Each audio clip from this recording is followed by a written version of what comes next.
What is up, everybody, and welcome to CTW Live. I'm your host, Seamus Zarlingo. Alongside of me today, Griffin, Aldrich, and Griff, we have more breaking news for Celtics Nation. More breaking news on the free agent front. The Celtics, they have a new member. Per Shams Charania, free agent forward, Josh Minott has agreed to a 2-year, $5 million deal with the Boston Celtics. Sources tell ESPN. Celtics executives finalized the new deal with Minott's agent, Aaron Turner of Versus. Or rather, Verus there at the end. Aaron Turner coming from that company, that agency right there. However, Josh Minott, our newest Celtic, Griffin, the day after Luka Garza becomes the newest Celtic. Now we have Josh Minott, two former Timberwolves who weren't in the rotation all that much for the Minnesota Timberwolves, however, may find themselves in the rotation for the Boston Celtics next year under minimum contracts. Griffin, what are your thoughts on the Celtics' newest signing? I'm pissed. Just wow. Okay. Not even giving him. You're not even giving him the benefit of the doubt here as a 22-year-old. All right, he's 22. You look at that, but honestly, at this point, the Boston Celtics might as well just be like, all right, the Bruins, you guys could go play at the Garden this year. We're going to go up to Maine and we're going to play at the Expo. Because, Seamus, you have to admit, it's looking in that direction right now. I mean, these are two players that you could see potentially being, obviously, I feel like the ceiling's a little more high with Luka Garza, but Josh Minott is a guy where you might as well put him in the same category as Hugo Gonzalez, as I feel like he's a guy who needs a lot more development. And yes, the Boston Celtics are going to be a development team this year. And now could we possibly even talk about, all right, AJ DeBanson looks pretty good. Okay, stop it. Stop it. I definitely stop it. No. I We are not tanking. No, this roster, you look at the roster, it's not a tanking roster. All right. Not, everybody's catastrophizing this because Holiday and Porzingis are gone, but I'm not looking it's not a total catastrophe here. I agree. It's not a total catastrophe. You have Jaylen Brown still, you have Derek White. We went over this last night, Seamus. I think it was last night. Anthony Simons, great point guard. I'm fine with that. You have Derek White. He's a good addition. Not good piece to still have. You know, you have Jaylen Brown.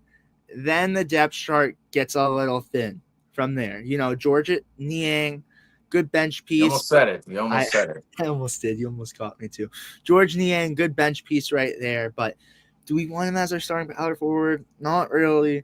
Then center depth, we're very thin again. So you just look at this and it's like, all right, we're developing. It's clear we have to make some moves. We have to get the cap figured out, and we have to retool for, again, we've been saying this for when Jason Tatum comes back. But Josh Minott, I look at this guy and I have seen a little bit of him. Didn't know how to pronounce his last name before this, but now I do. We have a reaction for that as well. We were recording every single transaction. We have a reaction for live. It's now, like the last two have been a little like, all right, well, this is. I said to Seamus going into that recording too. I said to you, I was like, can we please take a break? I was like, can we go one recording? And what did I say? You're like, not going to happen. And it didn't happen. Right. But I look at the tweet and I see Josh Minott. I was like, oh, probably with Minnesota, maybe the Bucks, maybe somewhere else. But then you look and it's like, in the CTW group chat, are you kidding me? To the Boston Celtics? What are we doing? Josh Minott? All right. Look, I know I'm freaking out about this, but I hope I turn the door on Josh Minott. I really hope I do. But as of right now, I do not like this. Luka Garza, all right, there's a little ceiling there. All right, he could do a little something something. Let's see what he could do in Boston. Josh Minott, are you kidding me? But you got to look at the realistic point. Again, this is going to be a development season. And I was just talking to someone earlier too, and it's the fact that JD has a opportunity to get minutes on this roster this year and develop and see what he could be in the NBA. Neemias Queta, same guy. He's going to get a lot of minutes. Luka Garza, now Josh Minott. You have a lot of guys. Jordan Walsh, Baylor Shireman. This year is going to be really kind of, for the Boston Celtics, the last 10 games of the season that we've been seeing for a while now, we haven't been in a situation where it's like, oh, we're not going to throw out our bench there. But it's going to be like that all year. It's going to be like the last 10 games of the season where you're really experimenting. And we talked about this on post-game shows. It was like, all right, well, look at this. Now we're going to have the Baylor Shireman games, the Jordan Walsh games. That's going to be the route kind of during the season. You're going to see a lot of those faces until we can either develop the team into being something good. Because think about it. You have to think Grant Williams from the get-go, Peyton Pritchard from the get-go, Aaron Nesmith from the get-go. Those were guys where you brought them in, and it's like, all right, they're guys. Could they do something? Maybe. And look at the players they've become. These guys, as of right now, are players, all right, Josh Minott might as well become something. You look at Luka Garza, he might become something. So, and again, Seamus, we went over this with the Luke Cornett deal over on Celtics Nation Rise Breaking News, that when we got him from the Bulls, it was like, okay, what are we doing with this? Same situation with Luka Garza. Same situation with Josh Minott. Can we look back at this when Tatum is back and be like, oh, what a move? Like, I am uncertain about Josh Minott. Luka Garza, possibly. Josh Minott, I don't know. But it's definitely like a year where we're just getting extra G League players. And it's like, all right, we can't stuff them all in Maine, but we can stuff them up with the Celtics this year because it's a development year. It's just, I feel like it. And again, Seamus, you said this too before we even went live, or you might have said it when we went live. I don't know. My brain's like a little flustered right now. But moves are far from over with the Celtics. Obviously, as Franco mentioned too, we're just above the second apron once again. So moves are far from over. We're going to be under the second apron when the season starts. And this acquisition with Josh Minott brings us over the second apron once again. So moves are far from over. Again, Brad is 2 to 3 steps ahead of us. And again, I'm going to say the words. It pains me to say it right now, but I trust in Brad. But Seamus, what are your thoughts on this signing with Josh Minott? Again, 2 years, $5 million. So it's not a big deal that you're like, oh, a minimum contract. The door for Al Horford though. Could have. It's a minimum contract, and furthermore, it runs parallels to the Luka Garza situation. Very small sample size with Minott. Only 93 regular season games played in 3 seasons, 11 playoff games played, and 32 G League games played. And he's only 22 years old.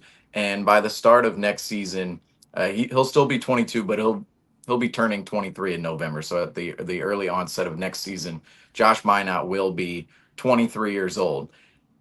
This is the Celtics are taking flyers out on Josh Minott and Luka Garza. And again, parallels here. Both players with the Minnesota Timberwolves, both former second round picks, both not in the Timberwolves rotation, but the Timberwolves felt the need to keep both of these players, Garza and Minott, around for 3 years until the Celtics snatch up both of them with minimum contracts. And they're deals where the Celtics are taking flyers on young players, and Garza's 26 going on 27, but in the sense of Minott, 22 going on 23, the Celtics are taking a flyer on a younger player and doing exactly what you said, Griffin. They're hoping they turn into something later on in time. This is like taking an investment out on a penny stock where you're hoping, oh, this penny stock is going to turn into a lot more than what we initially invested in. And maybe penny stock is a little harsh here, but it's one of those stocks that Nobody's suspecting, nobody's paying attention to, but you put your money into it, and later on in time, maybe a rotation player like we've seen with the Celtics rotation already, maybe a rotation player blossoms out of that investment. We've seen it in the past with Peyton Pritchard, we've seen it in the past with Sam Hauser, we've seen it in the past with Luke Cornett, unfortunately, who just exited the Celtics facility, and as well as Nehemias Queta. And the Celtics have done this already this decade, and they're trying to do it again with Luka Garza and Josh Minott. They're taking flyers on players that will see a little bit of run this year. The Celtics not as competitive next year as they were in the last 2 years, and it's not as serious of a year for the Celtics. The last 2 years, the pressure was on. The first year, especially without a championship, the pressure was on to win titles. It was about winning ball games and getting to the precipice of winning a title, which the Celtics, we all know, eventually did. This next season it's going to be more about development, right? A little bit more about, right now it's about asset accumulation and retaining flexibility for the future. But next year on court, there's going to be a little bit of a developmental curve for the Celtics, and we're going to see quite a few players get a run in next year with the Celtics that they otherwise would not have received with the Celtics in years past when the Celtics were a little bit more competitive. I see this next season as a 2019-20, 2020-21 season, where those 2 years it was about, you think about, guys like Brad Wanamaker and Daniel Tice was starting at center in 1920, and then in 2021 you had Romeo Langford and Shimmy Ojale and Grant Williams playing heavy minutes. Tremont Waters was even thrown into the mix. So you think about all those players back in 2021, all the different young guys the Celtics were trying to take flyers out on back then, and just experience. And there were a couple experienced players in there too. I mean, Brad Wanamaker played multiple years overseas, and Tristan Thompson, we know, was on that 21 squad with the Celtics. Jeff Teague, so even experienced players as well. But right now, the Celtics, they get Josh Minott. There's not a huge sample size of him. A lot of the film that exists on Minott out there is garbage time film. Let's face it, Garza and Minott, both players where the most of the film is in garbage time, and a lot of people within Celtics Nation are going to look at these two moves and go, what is this? And it doesn't move the needle for the Celtics whatsoever. They are two players where the Celtics are taking out small investments. They're two minimum players. And I'll mention with this deal, does put the Celtics back over the second apron. So once the Celtics signed Luka Garza and Josh Minott, the Celtics put themselves back into the second apron. And now the entire roster, all 15 spots, filled. So what does that mean? A move is on the way, if not multiple moves for the Celtics, because number one, the Celtics are not going into the season with they're not filling all 15 roster spots going into the season unless there's somebody uber talented they really want to keep down at the bottom. Otherwise, teams, there's Keith Smith wrote about it last year before the start of the season. Absolutely excellent piece from Keith Smith on Spotrac. He wrote about how teams are more inclined to keep open their 15th roster spot now that there's 3 two-way spots, right? You have 3 two-way spots down at the end of the roster, and you have that 15th roster spot open, and teams can retain flexibility with that 15th roster spot open into the season. As we saw the Celtics, they brought in Torrey Craig after the trade deadline, and moves like that a team can make near the end of the year during the final stretch of the season, or even around the trade deadline and the buyout market time. So the Celtics, I assume, will likely come into the season with 14 roster spots and 3 two-way guys and leave that 15th spot open. Now, there could be a world where they just fill it and go, well, we like this guy and we know we're not going to be uber competitive later on in time. But I teams are more inclined to leave open that 15th roster spot nowadays because of that third two-way spot. Therefore, the Celtics, they have all 15 roster spots filled, and they're over the second apron. I don't know if anybody noticed with the Holiday and Porzingis moves, Celtics were trying to get under the second apron. So the Celtics are going to do that, and they did. They did, but they're going to do that yet again. 15 roster spots filled. They still want Al Horford back in the building. They're over the second apron right now. More moves are coming, Griff. More moves are on the way. Okay, it's going to be via trade. The Celtics, just think about all this. 15 roster spots filled. They still want Al Horford back. They're over the second apron. They don't have a legitimate big guy. The Celtics are making another move. Totally. Well, again, like what Coach AJ said, again, Brad is 2 to 3 steps ahead of us right now. Right now, it doesn't look so promising, but again, this is this is one of the more annoying times of the offseason for the fan base, And that's why the fan base has to understand what time period we're in. We're in the Totally. transition period of what the team will look like next year. If you look at the roster right now, and again, all of the circumstances, 15 players on the roster over the second apron. You still want Al back. There's no legitimate center. You look at the entire circumstances and even the entire roster, one can easily say, okay, this is not how the Celtics are just going to go into next season. There are more moves on the horizon, whether that's in the next couple days, the next coming weeks, or even into August. We've seen moves before into August. Think about the summer of 2021. Now, that was actually, I will say, the summer was pushed back a little bit because of COVID and everything that happened in the years prior in 2020 and 2021. But ultimately, the Celtics, it's the off season lends itself to moves the entire way through. So it's early June. We saw the Desmond Bain trade. We saw on draft night a couple of deals go down, and obviously every player was picked that night. And then you see free agency first day, boom, boom, boom. Some of the top free agents come off the list, and guys are signing extensions where they know they're staying, right? And some of those extensions where guys are staying, right? They've known about this for potentially months before the season even ended. So you have the draft, free agency, but free agency spans out into July. And we've seen before the Celtics and other teams out there make moves in August. And not only in August, but look at Karl Anthony Towns last year. The Knicks did not look like the Knicks we saw this past season until late September? It was And late September. It was the totally. last week of September. It was around September 27th, 28th in there, right? The Knicks and the Timberwolves made that Karl Anthony Towns and Julius Randle swap, and even Chinzo in there as well, and a couple other picks. One turned into Juwan Behringer. Just watch out for him this year. But you look at that trade, that was literally a week before the preseason and weeks before the regular season. I mean, it was Yeah. 3 to 4 weeks before the regular season. So moves are going to be made Uh, potentially all the way out until the regular season even starts. Now, that's not typically normal, right? But the roster right now on July 1st, folks, it's July 1st. It is. Season starts around October 20th. There will be moves the Celtics make because the situation they're in right now, that's not the situation they're walking into the season with.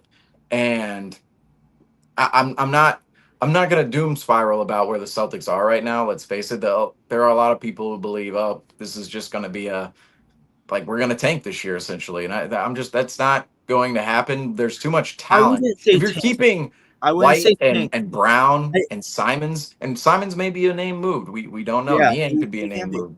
But But Brown and White, if you keep those two players, I mean those are two pretty good pillars to no, start with, especially Jaylen Brown. And I was thinking about this earlier. I cannot think of another moment in history where a star player goes down and then there's another star player who's a little redundant, but now in this situation serves a definitive purpose because Jaylen Brown is going to come in next year and play the same role as Jason Tatum. I mean, they play somewhat of the same position. Now they've been able to play off of each other for years, but now Jaylen Brown gets to be the guy. I cannot think of, I mean, maybe in a guard sense, right? You have a top guard go down and then another guard comes in. I'm sure there's an example out there like that. There are examples of role players coming in and different stars replacing different stars, but the top, Jason Tatum, right? We're talking about a top three NBA player essentially. That's where the Celtics, I don't know how bad they're really going to be because you have Jaylen Brown coming in. To what level can he bring the Celtics by? I don't want to say by himself because he's going to have other pieces around him, like Derek White, maybe Anthony specifically, too. probably Peyton Pritchard.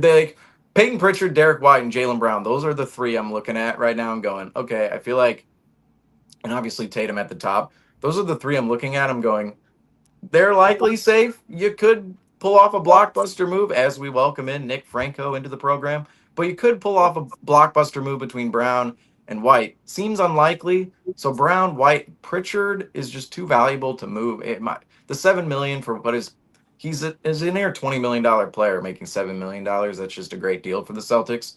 But everybody else, I mean, even Simons, Niang, Hauser, you go down the list. We've gone through it a million times on this program, but the Celtics, they have nearly, in my mind, outside of the safe players, the Celtics have $65 million in salary to move around and aggregate in trades. And that includes Pritchard as well. So that's not including Brown, White, and Tatum. Oh, That's consistent. just not Brown, White, and Tatum. but- Everybody else, it's on yeah, the table. and I would say Mans. Pritchard is safe again. All right, I'm not gonna say tank. I'm gonna say they might go more so in a Mavericks route. You know, the Mavericks. I don't think no. They're going to get Cooper Flagg and the number 1 overall pick. Now We're listen. going to trade Jason Tatum for No. Miles Turner Oh, and, all right. You get and what Andre I. Jackson Jr. No. in a 2027 first.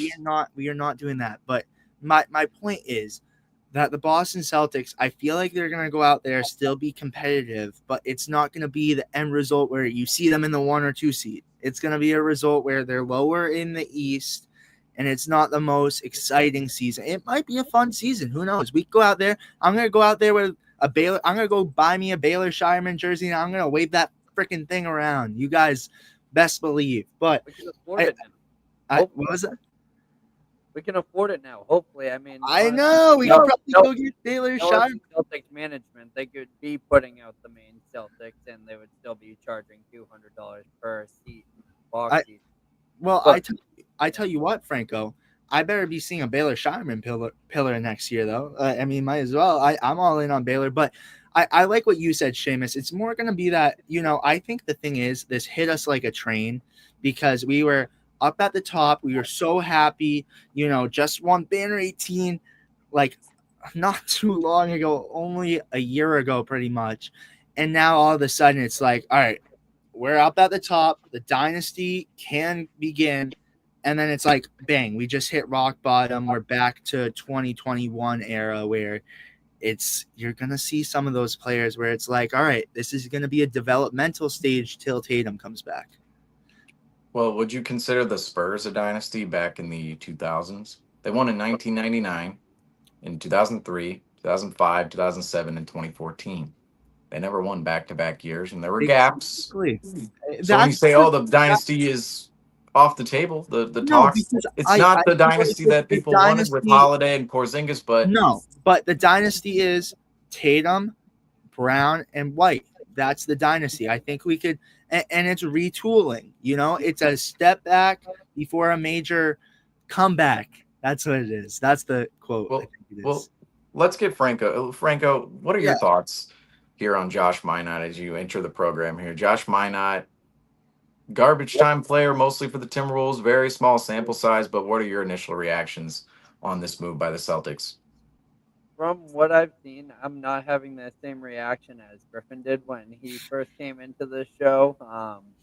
I think this is still a good move. This really symbolizes that there is still more to be done. I'm going to say that probably for the next 2 or 3 moves because this roster is very incomplete right now. However, this is your 15th player on your roster. So right now, there isn't that flexibility to bring in a free agent. So one player's got to go out if another player is going to come in at this point.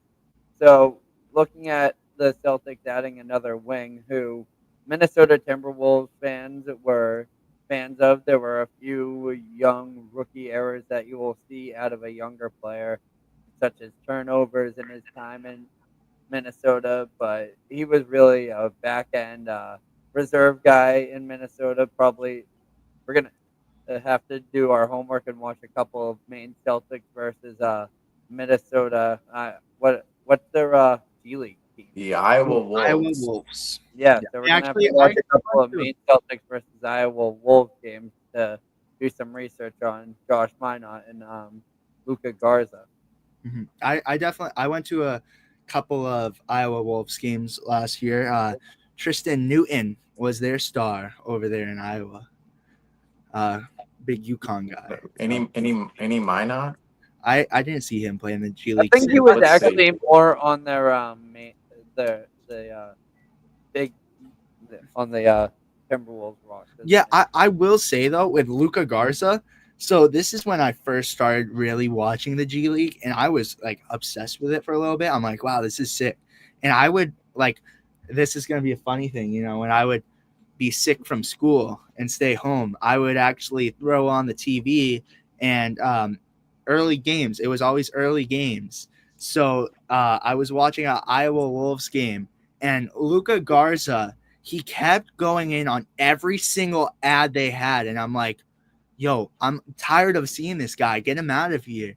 But he popped off that game too. And Seamus, you said in the G League he was a big scorer, and obviously the G League does not translate to the NBA at all. But I see a high ceiling for Luka Garza, and I will say I know I'm talking a lot of crap about Josh Minott, and you know I again, like you guys said, the Celtics roster is far from complete. It's undeniable that it's far from complete. The goal is to be under the second apron by the season. I hope Anthony Simons is still on the team by then, but who knows? But you look at, yeah, I don't think so, but I hope so. Hope so. But you look at Josh Minott, though, he's a guy, again, that you guys said he's very young, and it's a player that in the long term can he do something, but it's a player as of right now that I wouldn't mind being the 15th guy on the roster, as we talked about with Luka Garza last night, but I don't want him higher up on that chart. Josh Minott is a guy where I think that's a 15th roster spot. I don't know if you guys agree, but that's what I think as of right now. Just about. He's a minimum.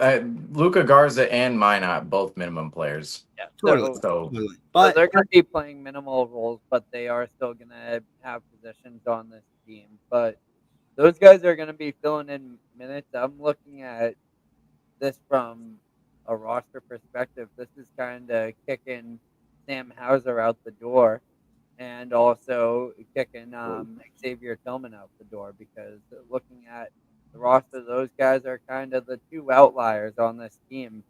Still making money. In Tillman's case, hasn't shown his productivity here in Boston in the past year, so I think it would be best for both sides to move on there, because he's no longer on that rookie deal. So he is still a minimum contract, but not. It's gonna only get more expensive, and it's not a good use of a roster spot at this point. And also Sam Hauser, I could. So right now, for a financial breakdown. Sorry if I'm throwing things off, but for a financial breakdown from the reports we've seen, is the Celtics. Brad Stevens' main goal right now is to get this team under the luxury tax hold of $188 million. There are a few routes that this team can do it. One way keeps Anthony Simons on this roster, so that would be just getting rid of Sam Hauser, George Niang, and Xavier Tillman, and you would be getting absolutely nothing but draft capital in return. However, that would only allow you to bring in a mid-level exception player, and that would be the only way you'd be able to stay under that. However, if you add Anthony Simons to the equation, that and you move off of those four players, that gives the Celtics $35 million of availability and flexibility to move around to stay under $188 million, and they would only have to be bringing in about six more players. So if you allocate that on an average of bringing in $6-7 million players, you'll be able to get a good return, and it will bring a good balance to this roster as they move forward heading into next year, and that will allow for you not to be or this team to be relying on players like Josh Minott and Luka Garza to give credible minutes in this next upcoming season. Well, as the rotation stands right now, this is just it's not the rotation we're going to see next season at all. It's simply not, because just going over it. So at the guard position right now, you have Simons, Pritchard, J.D. Davison, White, and Hugo Gonzalez, or Ugo Gonzalez, right? Ugo Gonzalez. And you have you. I'm not counting Shireman into that as much. I consider Hugo and you could Shireman more as wings than guards. Gonzalez and Shireman are interchangeable, as you could play them at the forge, you could play them. You can play them as wings. You can play them at guard. They're not going to be top ball handlers, but it's a hybrid game nowadays in the NBA. I mean, your 2, 3, and 4 positions you want as kind of hybrid players on one spectrum or the other. You either want your 4-man to be more of a hybrid big and a forward, or your 4-man to be a hybrid. You know, they're four, you're 2, 3, and 4 to be hybrid wings and ball handlers as well. So it's, you know, Gonzalez and Shireman. It's they're basically wings and guards. Can You I could throw in a quick interchange point on them. that? And one thing that I like about Gonzalez and Shireman and Walsh and Minott at this point is they all bring different physical traits to the board when it comes to coming off the bench for the Celtics. So the Celtics gained a lot more versatility. Shireman, you look at as more of an offensive minded type of player. You look at Hugo Gonzalez as he's coming into the league. One of the main concerns with him is his offense, but he has that defensive drive. So having Shireman and Gonzalez on the court, we'll see during the summer league, is going to be a really good pairing moving forward. Likewise with Walsh, he's more of a lengthy, athletic player who is kind of in the middle, has a jack of all trades, master of none type of game. Um, so you have those three, and you add Josh Minot, who's kind of within the same position, kind of a little bit longer, more of a stretch four, not really a player that you would throw in at the center position, but he can play big for you. So yeah, those four wings as your bench wings is a very good mix of young talent.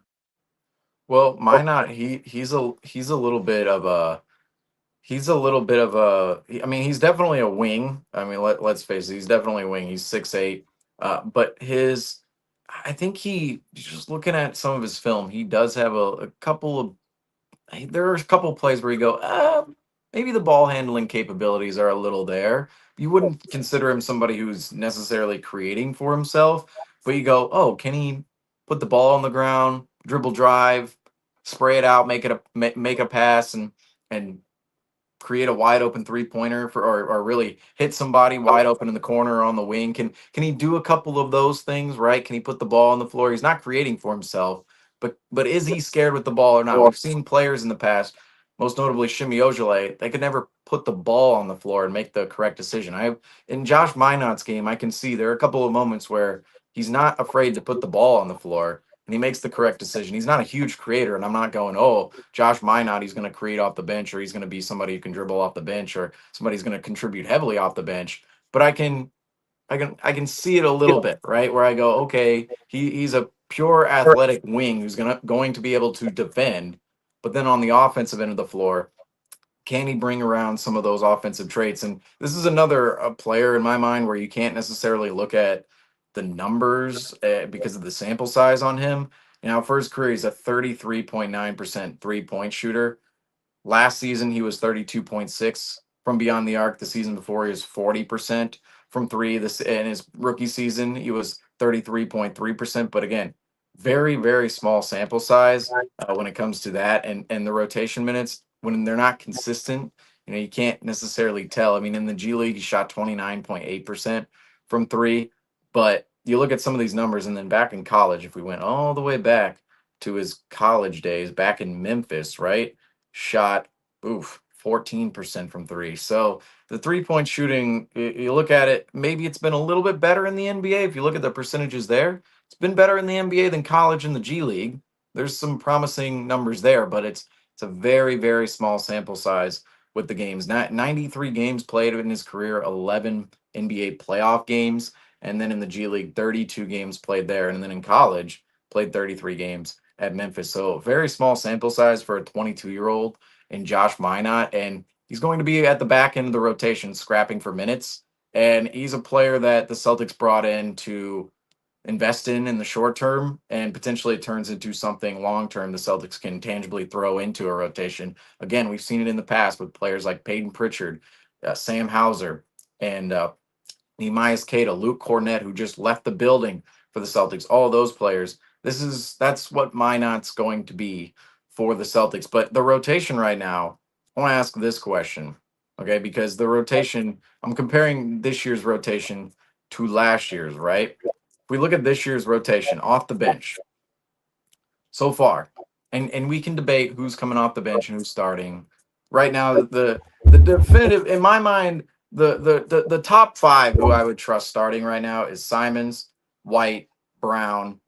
I would put Hauser and Kada at the top. All right. I know a lot of people are putting Niang and Tillman in there, but I think Hauser and Kada might get that nod at the end of the day. Just for the seniority of those two players. And we know Tillman was not producing at all last season, and Kada was ahead of him in the rotation. But that makes the bench Peyton Pritchard, J.D. Davison, Ugo Gonzalez, Baylor Shireman, Jordan Walsh, Georges Niang, Luka Garza, and Xavier Tillman. And we're basically focusing heavily on Pritchard, Shireman, Niang, Garza, and likely Gonzalez. Gonzalez could be in the group of Davison, Walsh, and Minott, and I should have said Minott as well. But Walsh, Minott, and Gonzalez could be all in the same boat. You could say J.D. Davison. The Celtics expect a little bit more out of him next season, going into his fourth year. Let's face it, he's going into his fourth year next year, and this summer league is going to be very big for J.D. Davison. We talked about it on the broadcast yesterday. But is that bench a little more formidable than last year? The Celtics, Luke Cornett, Al Horford, Sam Hauser, Peyton Pritchard. Those were your main four off the bench. Then you could throw in Torrey Craig and Shireman and Walsh and Tilton, but those players really weren't producing for most of last season. I understand Shireman in particular came in and made an impact near the end of the season, but the four primarily was Pritchard, Hauser, Horford, and Cornett. Next year's bench, Pritchard, Shireman, Niang, and Garza. Those are the four players I'm thinking, okay, and those players specifically, if you were to count Hauser and Kada as starters, right? Pritchard, Shireman, Niang, and Garza, are the Celtics building a better bench in the long run with some of those names, even the names they still have to move or might move? Let's say they don't have to move these names, but if Hauser, because in my mind the roster is so up in the air, and that's where I kind of am reluctant to have this conversation of, is the bench maybe a little more sturdy than last season? I know the big man depth, if we're talking about that specifically, it's a definitive no. But everything else, you go, oh, there's a little more depth there. There are a couple of more options, right? You do have Ugo Gonzalez there. You do have Niang as another forward off the bench. Shireman should be a little bit better. You'd hope Walsh is better next year, and even Davison. So I feel like the bench could be a little bit more formidable next season, even with a worse starting lineup. And may I say too, it's just the fact that they're going to get a lot more opportunities too. So you look at that, you look at the bench. Yes, they should be better going into this season. However, too, they're going to get a lot more minutes than they've seen in the past. So this just gives them time to just develop as in. So, and we could look at this bench and we could look at that. Yeah, Brad might have to tool around with the starting lineup once Jason Tatum comes back. But if this is our bench too and Tatum's back, that could be a bench that you look at and you're like, hey, that's a good bench. Now, will we have Hauser and Niang there? Will we have Simons? I don't know. Will we have those guys? But Garza is a guy you could look in the long run. Shireman's a guy. Obviously, Pritchard, Neemias Queta. You could look at that. And honestly, you just look at it in the long run and it's like, all right, this could be something that the Celtics, I don't know. It's definitely a thought to have, but I like that bench. I think it's a strong bench, but you need to tool around with the starting five for sure. But again, the reluctancy, I'm even reluctant to have that conversation about the bench because I'm of the mindset right now that the bench in potentially, let's face it, 24 hours could look completely different. Maybe a couple days, maybe a couple weeks, but it could be a couple of hours the bench looks completely different for the Celtics because we know more moves are on the way for the Boston Celtics. However, I do want to get into this conversation about the Celtics. Where in the standings are the Celtics actually going to fall down to next season? How far can the Celtics actually fall to in the 25-26 standings? Because right now, the Celtics entered the offseason. They were the number 2 seed last year, 61 wins. That team is dead. That team is gone, right? They're not going to be the same team whatsoever. But next year, with the current roster the Celtics sport, and again, this is a hard question to ask because there are a lot of rosters a lot of rosters around the Eastern Conference still retooling, still rebuilding to a certain state, but also the Celtics as well. We all know the moves are not done here in the offseason. They're simply not done given the circumstances. But right now, where do you guys see the Celtics falling in the standings, assuming they won't be at number 2 next year? Franco, you want to answer this one first? So earlier on today, after looking at the roster that we have went over, as of right now, what the Boston Celtics look like with even with the addition of Josh Minott, I have put a few teams ahead of the Boston Celtics. Cleveland Cavaliers obviously still withholding from their number one seed, and just trying to keep my mic down because I don't want any reverb. Um, but the Cavaliers.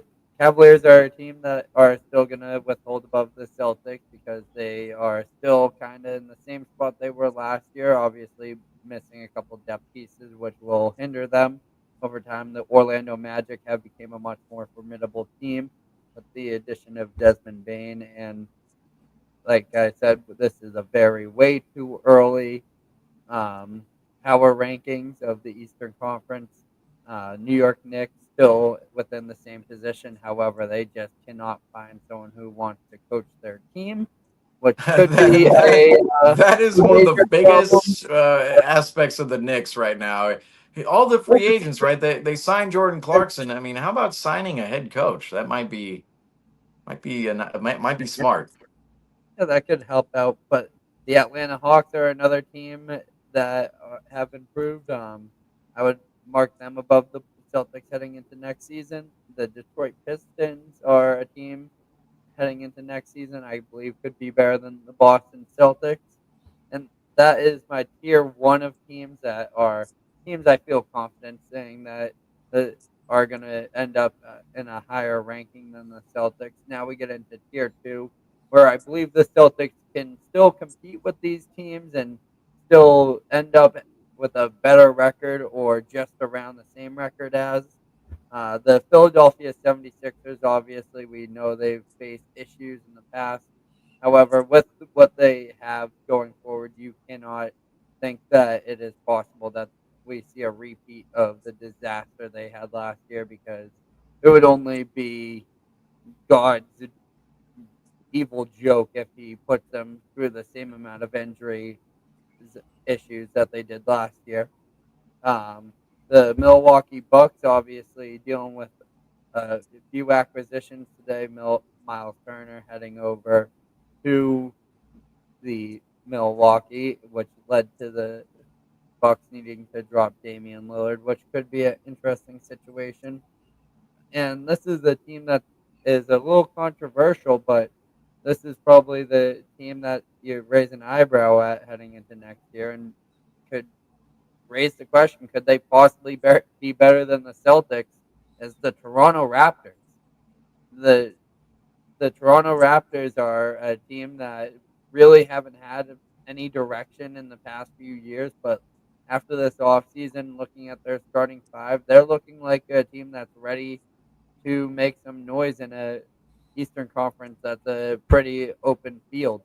And then under the Celtics, I still have the Miami Heat. I think the Celtics are still in a better position than Miami at this point. However, Miami can raise the argument against the Celtics that they have way more depth on their team than the Celtics do at this point. So they can raise that argument. But right now, I have the Celtics straggling on that play-in line at the either the at best sixth best team in the East, and at worst possibly the 10th or 11th best team in the East. And I want No. to disrupt this segment real quick to bring some breaking news. Breaking news. Per Sham Sharania, the Denver Nuggets are signing Tim Hardaway Jr. to a 1-year deal. So the Denver Nuggets The Denver bolstering their Nuggets are bad. roster in the offseason. Wow. Well, can But I? back to the Celtics, Griffin. Yeah, no. I want to say for this one, and this is where I meant like Mavericks type thing. The Mavericks fell into that 10 seed last year. I don't think they'll fall. There's a chance that the Celtics could be in the 10th seed, but I see them around that. I think the best case scenario, we see them around that 6 or 7 seed, but maybe the 8th or ninth, kind of, I see them falling like where the Hawks and Heat were. But I look at the Celtics, and it's not like, again, it's not like we have a terrible team. You look at it, Jaylen Brown can still lead the team. I'm just saying, I know you're some questions around the Celtics, but Jaylen Brown can still lead the Celtics team. Derek White could provide a lot. What was that? And your starting center for the Celtics, Nemanja No, it's Bjelica. totally weak. It's totally weak, and I understand that. But and you look at the center depth. That's the only concern to me. However, I'm still comfortable with Jaylen Brown, Derek White, and Peyton Pritchard. And you know, I will. Maybe I'm biased because I'm a big Shireman fan, but I don't mind him coming off the bench. I think he's a player that can really have a spark next year on the Celtic roster. And I look at this. But wait a minute, Griffin. Hold up. The question was, where are the Celtics going to fall in the That's East? what I'm Not saying. can the Celtics be frisky or not? No, I'm saying this though. I feel like they're gonna be around the 6, 8, or 9 seed. Like I feel like it, not 6, 7, 8, or 9 seed. I feel like it could fall around there because I look at the Celtics roster again. Those players can still get you some wins. Yes, it might be 500 ball that we're playing with, but it's still gonna. There's still gonna be those games where Jaylen Brown and Derek White and Peyton Pritchard could still bring you to a win. So I don't think we're talking like Hawks, not Hawks, sorry, Hornets, 14, 15 seed, but we're definitely in the more so conversation of single digits to early, like 10, I think is the lowest I would give the Celtics. I would say, okay, given where the Celtics are right now from a roster perspective and where the rest of the East stands, I will say the Celtics will probably be in the 6, 7, 8 seed range. I believe the ceiling for the Celtics is the 3 seed, and the floor is about the 12 or 13 seed. That's where the Celtics ceiling and floor is next season. I don't think the Celtics will be as good as the top 2 teams in the East, nor do I think they'll be as bad as the bottom 2 teams in the East. But at the top, I would say Cleveland, New York, Detroit, Orlando, and Atlanta. Those are the 5 teams I'm primarily looking at upping the ante next year. Cleveland should be relatively the same. They just won 64 games.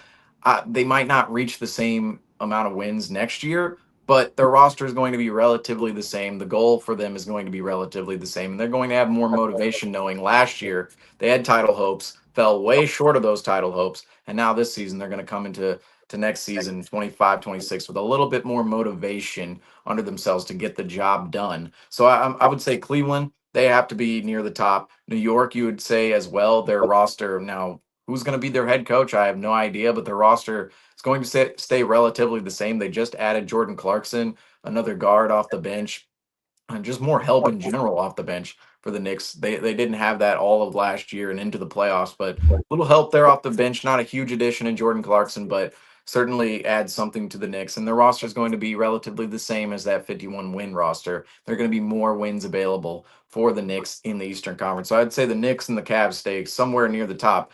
Detroit, they're losing Tim Hardaway Jr. All right. We don't know if they're losing Malik Beasley. We just broke the news of Tim Hardaway Jr. exiting the Pistons facility. But the Pistons, you'd have to think with their young talent and Jaden Ivey coming back into the of the gambling accusations.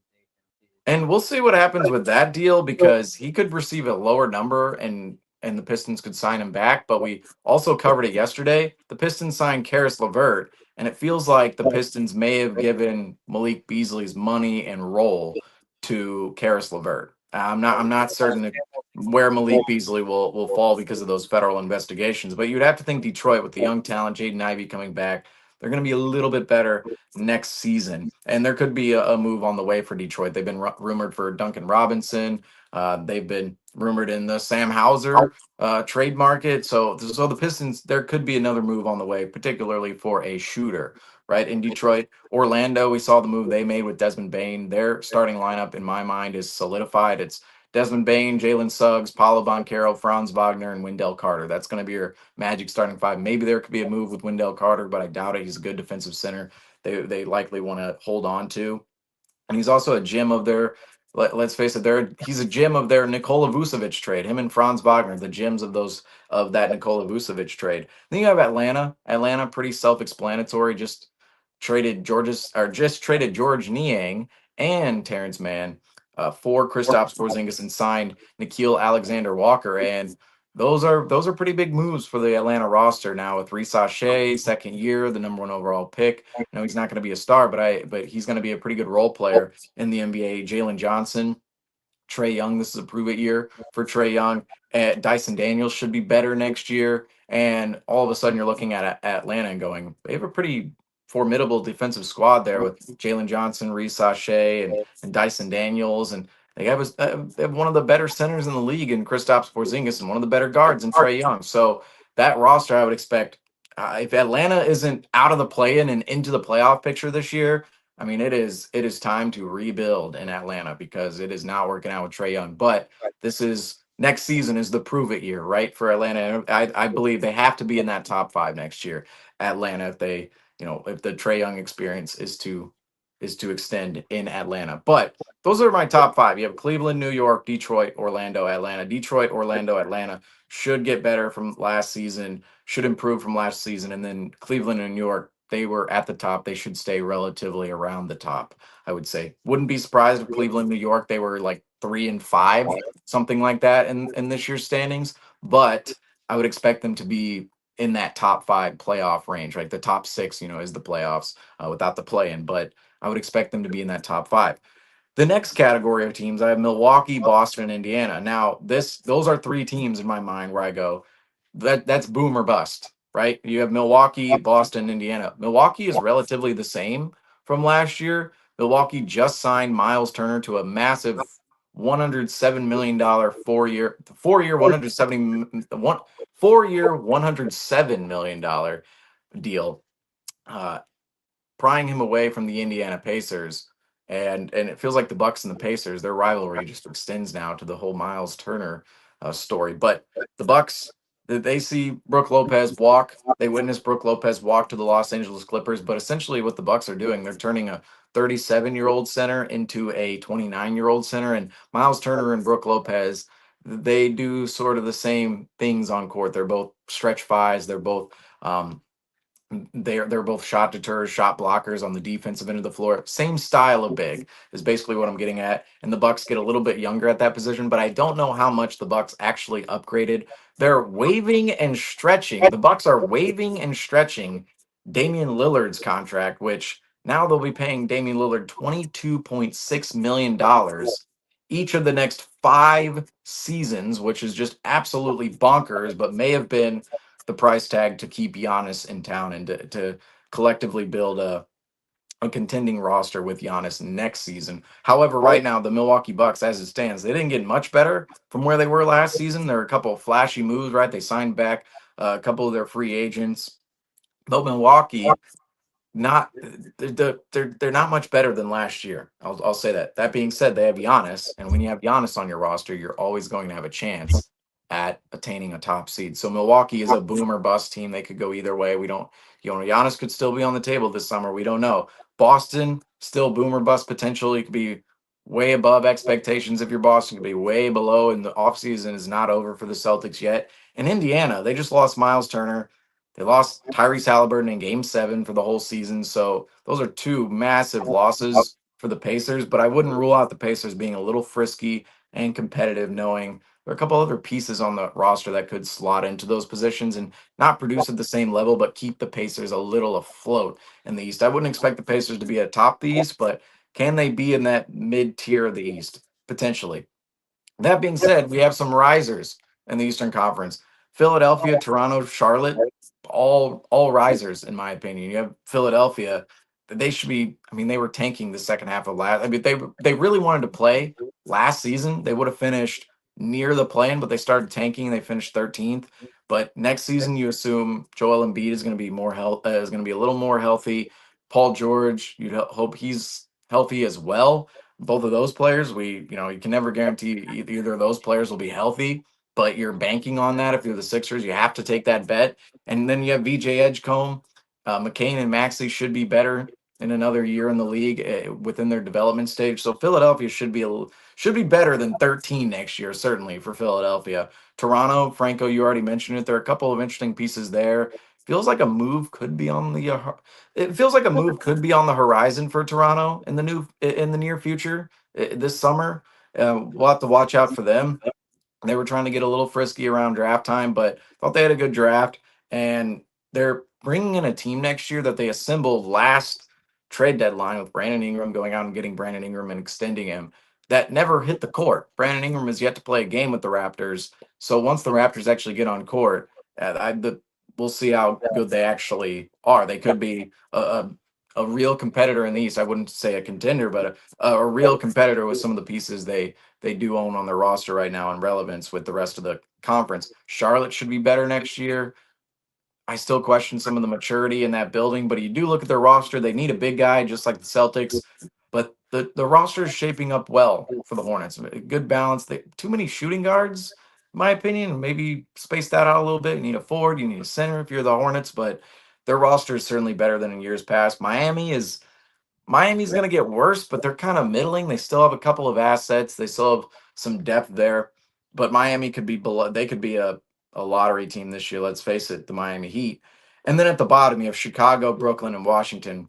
Those three teams, I believe, are going to try to tank this season. I think Brooklyn's going to be back on the tank. Washington's going to be back on the tank. And Chicago, it felt like at last year's, or rather this year's trade deadline in 2025, back in February, Chicago was getting ready to hit the tank button with next year's roster. So those are the tiers right now. You have Cleveland, New York, Detroit, Orlando, Atlanta at the top, or that's at least what I have. And then Milwaukee, Boston, Indiana, the boom or bust teams within there. You could be at the top of the conference. You could be at the complete bottom if you're any one of those teams. You have Philadelphia, Toronto, and Charlotte. They're getting they're getting better, definitively better.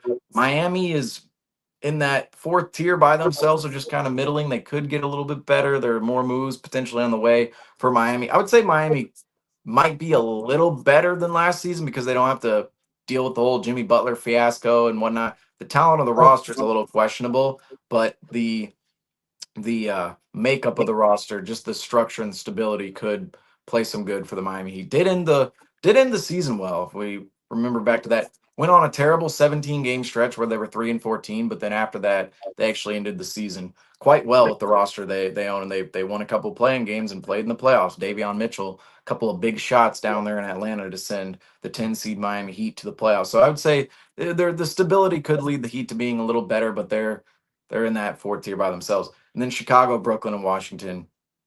I don't have any hope for them this year. And those are the three teams really I'm looking at the bottom of the conference going, the Celtics should not be worse than Chicago, Brooklyn, or Washington next season. And the only team I would say in there is where, okay, maybe the Celtics take a crazy route like the Sixers did last year. The Sixers were 13th in the East.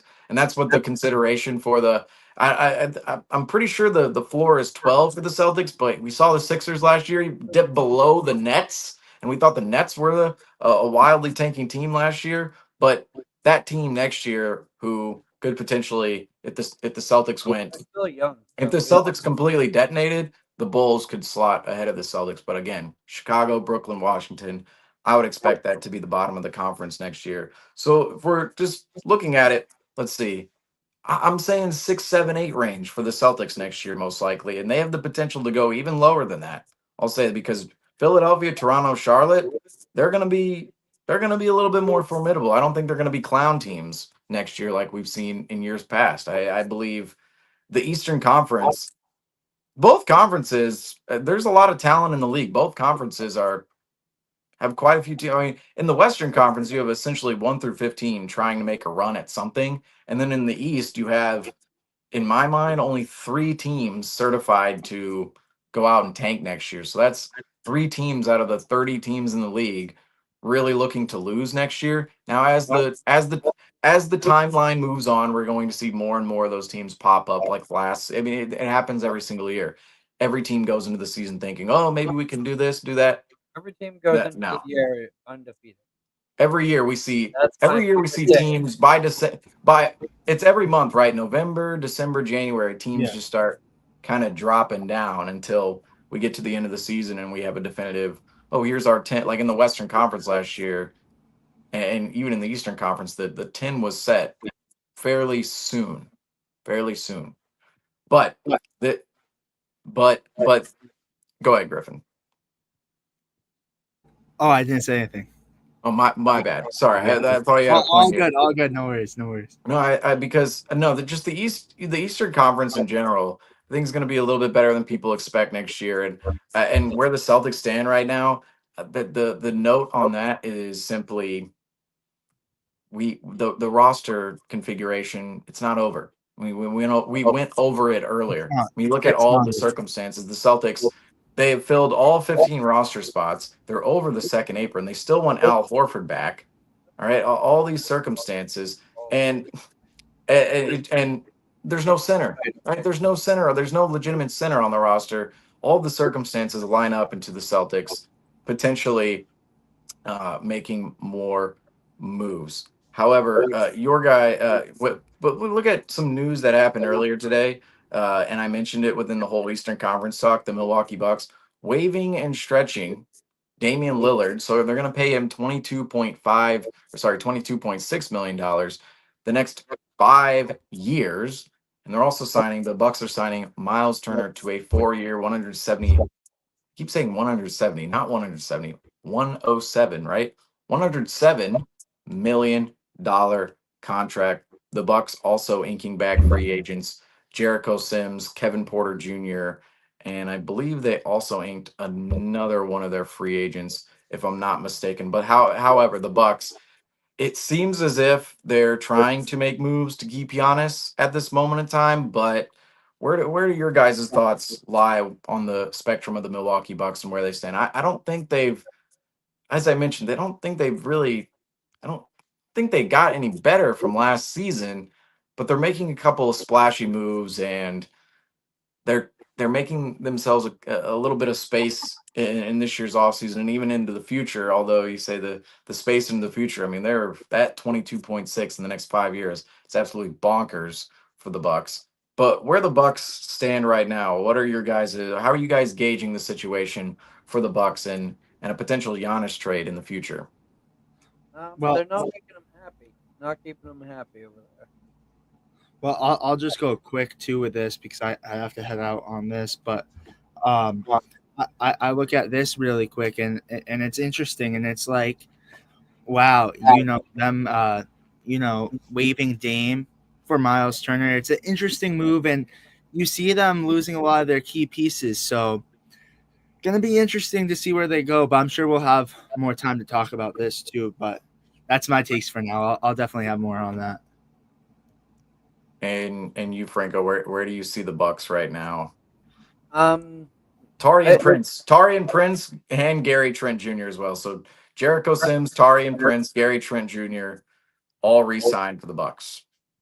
Still in a Gotta add that. stagnant position. Um, I think And that, Kevin Porter Jr.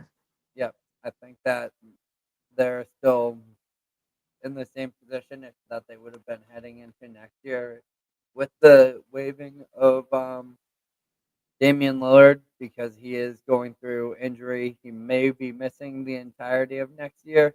Potentially could come back for the second half of the season. So, uh, one thing that a lot of teams are going to be interested in when gauging the value of Damian Lillard is the fact that the Bucks are um, going to be taking on most of the contract, which makes him a very attractive asset for a team that is looking to contend for a championship and needs a veteran guard to fill in. And like as we know, Damian Lillard can be a key contributor for a team. One team I would consider to be extremely interested for in Damian Lillard would be the Miami Heat because it would just be an absolute layup for them. They've missed out on star after star after star. It might be 3 years too late bringing Dame to Miami, but at least now they would be able to go in with something, some sort of product, and also with Casper Siakam slipping to them, they have someone perfect to have behind them alongside Davian Mitchell. I completely agree on the Heat. A couple years late on Damian Lillard. However, that is going to do it for us here today on CTW Live.